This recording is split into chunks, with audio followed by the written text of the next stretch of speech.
Here in the studio, I'm joined by Julia Ebner. I'm joined now from Washington, D.C. by Julia Ebner, specialising in far-right extremism. Thanks a lot for joining us, Julia. Online, you can be anyone.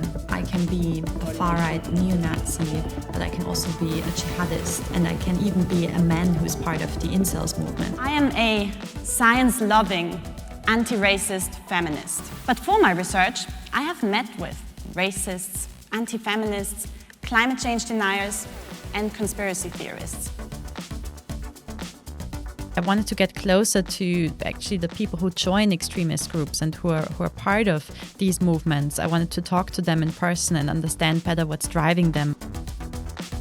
I went undercover with 12 different movements in total for 2 years. So I set up 5 different identities. I joined, for example, ISIS hacking groups. I joined jihadist bride groups. In many cases, far-right propagandists, but it's the same on the jihadist side, have a very well thought through strategy of step-by-step radicalization and tapping into grievances, tailoring the messages to the grievances of certain target audiences. A lot of far-right groups try to exploit some of the very common and sometimes legitimate grievances and fears around terrorist attacks and around grooming scandals.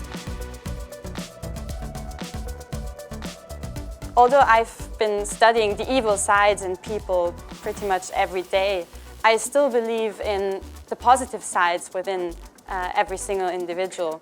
If we rehumanize the debate around extremism and stop talking about us and them when talking about extremists. Now, if that works out, Twitter would be a boring place, and I wouldn't be receiving any hate messages anymore. But that sounds like a good story to me, and one where there could actually be a happy end. So why don't you go out there and tell your own story? And preferably one where humanity does not fight itself, but where it is united against a common threat.